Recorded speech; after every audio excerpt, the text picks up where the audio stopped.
Assalamualaikum warahmatullahi wabarakatuh. Kembali lagi bersama saya Mas Tris. Semoga kalian tetap sehat dan juga tetap semangat untuk bikin konten ya teman-teman ya.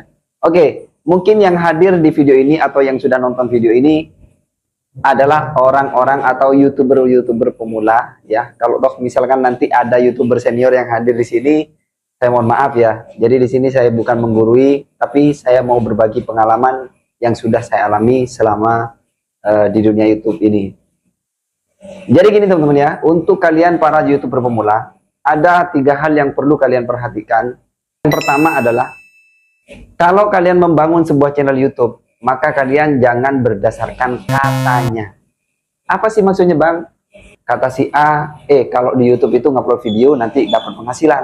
Kata si B, nanti kalau misalkan viral, maka kamu juga akan digaji oleh YouTube. Nah, maka di benak kalian tentu pasti yang dikejar hanyalah penghasilan ya, atau keberhasilan. Cuman di situ kalian tidak akan pernah mengkoreksi bagaimana sih sebenarnya YouTube itu, apakah asal upload atau ada peraturannya di YouTube. Maka kalian itu tidak akan tahu seperti itu kalau misalkan kalian itu berdasarkan katanya. Hal yang kedua yang perlu kalian perhatikan adalah harus banyak belajar dari orang-orang yang sudah berpengalaman. Dan yang terakhir ya, harus memahami, karena ini nanti ada di puncak teman-teman ya, ada di puncak keberhasilan kalian. Harus memahami persyaratan monetisasi itu apa sebenarnya.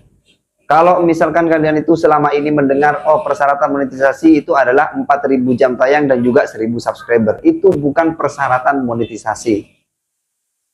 Catatan ya, harus kalian benar-benar diingat ini. Kenapa saya bilang seperti itu? Karena 1.000 subscriber dan 4.000 jam tayang itu sebenarnya adalah persyaratan kelayakan kalian untuk bisa menjadi partner YouTube.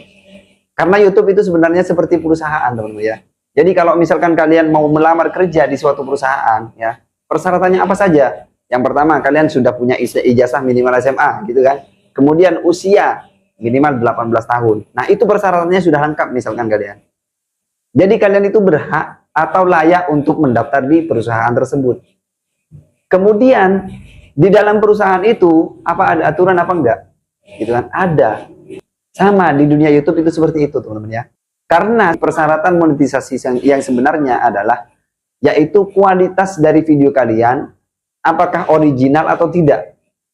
Kalau misalkan video kalian itu tidak original, maka kalian tidak berhak untuk dimonetisasi. Kalau channel kalian itu di dalamnya ada pelanggaran hak komunitas ya, atau pelanggaran komunitas YouTube, maka kalian juga tidak akan diterima di situ. Jadi itu mungkin ya teman-teman ya, cukup jelas ya. Jadi itu yang perlu diperhatikan untuk kalian semuanya para YouTuber pemula. Dan itu sudah pernah saya alami teman-teman ya. Sudah pernah saya alami, bukan saya ditolak monetisasi, bukan. Saya itu benar-benar belajar teman-teman ya.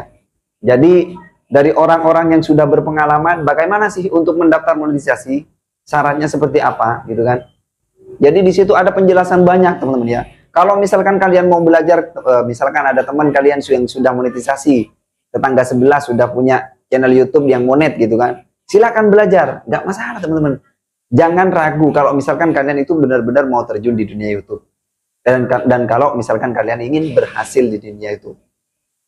Nah, kalau misalkan kalian malu mau belajar terhadap teman kalian yang atau tetangga kalian yang sudah monetisasi di situ. Di YouTube itu kalau misalkan kalian buka di YouTube Studio ya. Makanya kemarin saya bilang ya, kalau kalian belum punya aplikasi YouTube Studio, maka kalian download ya. Karena YouTube Studio itu adalah alat pembantu kita untuk kontrol channel kita. Bagaimana sih perkembangan channel kita? Kalau misalkan kalian itu hanya punya aplikasi YouTube gitu kan, hanya bisa mengupload video, maka kalian tidak akan bisa cross-check channel kalian. Apakah sudah berkembang, apakah sudah ada pelanggaran, atau tidak gitu kan. Jadi seperti itu teman-teman. Makanya kalau kalian mau belajar, selain dari orang-orang yang sudah kalian kenal di luar YouTube, maka kalian di dalam YouTube juga bisa belajar. Agar kalian itu nanti tidak buang-buang tenaga, tidak buang-buang biaya, ya, tidak buang-buang waktu. Ya, kalau misalkan di sini yang masih baru bangun dari nol sih, ya fair-fair aja karena saya aman gitu kan, belum ngupload video tapi sudah dapat ilmu dari sini gitu kan. Nah, tapi kalau yang sudah ada di puncak ini perlu hati-hati teman-teman ya. Karena kalau kalian misalkan sudah ada di puncak kemudian di dalam channel kalian itu ada pelanggaran, kemudian ada video yang tidak original, atau hasil karya oleh orang lain kalian upload, maka di situ nanti kalian akan kembali ke nol lagi, ya. Akan ditolak, no, kamu tidak layak untuk dimonetisasi, ya, oleh YouTube seperti itu. Maka kalian harus mengajukan banding gitu kan. Apakah ini benar-benar video kalian? Itu sebenarnya. Makanya itu benar-benar harus diperhatikan, terutama yang sudah ada di puncak keberhasilan. Ya, sekali lagi kalau misalkan yang masih baru mulai dari nol, nah jadi ini jadikan pelajaran untuk kalian. Ya. Enak kan kalau misalkan kalian sudah baru bangun channel, kemudian sudah dapat ilmu seperti ini, jadi tinggal kalian itu laksanakan, ya, praktekkan bagaimana caranya untuk bisa membangun channel YouTube yang benar, agar kalian itu nanti bisa mencapai keberhasilan yang sempurna. Karena banyak teman-teman ya, sudah mencapai 1000 subscriber, kemudian 4000 jam tayang, daftar monetisasi langsung ditolak, deng ditolak gitu ya.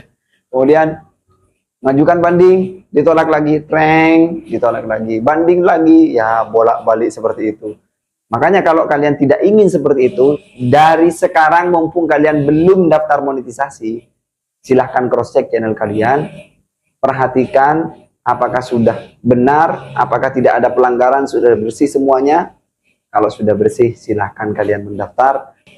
Oke, hanya itu teman-teman ya. 3 hal yang perlu kalian perhatikan. Ingat ya, yang pertama, jangan berdasarkan katanya. Yang kedua, harus banyak belajar dulu dari orang-orang yang sudah berpengalaman di dunia YouTube. Kemudian yang ketiga, harus paham persyaratan monetisasi itu seperti apa. Jadi jangan beranggapan 4000 jam tayang dan 1000 subscriber itu persyaratan monetisasi, bukan. Nah, sekali lagi saya katakan, itu bukan persyaratannya. Tapi persyaratannya adalah kualitas video kalian original atau tidak. Kemudian channel kalian bersih dari pelanggaran atau tidak. Nah, itu bisa masuk pada persyaratan monetisasi. Oke, terima kasih. Sekian dari Mas Tris. Semoga bermanfaat. Salam kreasi. Assalamualaikum warahmatullahi wabarakatuh.